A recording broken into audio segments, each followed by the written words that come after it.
天氣傷熱，有不少民眾攏會走去溪邊玩水，不自覺一定要注意安全。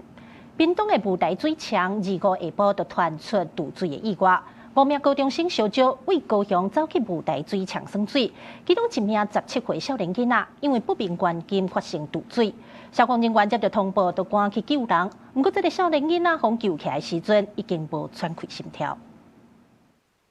消防人員因溪口行入，有人派裝備抻索啊，想要挖進盜水的地點。屏東縣消防局2號下晡接到報案，有遊客佇個霧台水廠盜水，隨派人去搶救。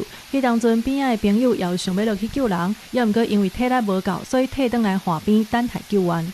共6車警消14名，於17點45分到達，立即下水搶救，於17點55分將人帶上岸，交由馬家911送醫。5位高中生是國中同學，迄天小招出去佚佗，結果其中一個17歲少年人煞毋知啥原因盜水，救起來時已經是烏卡的狀態，後手送病院，還是救不回來。來。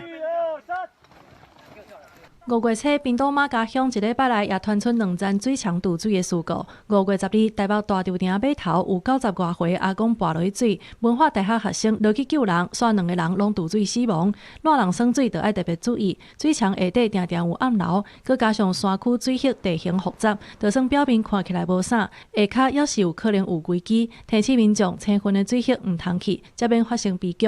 記者綜合報道。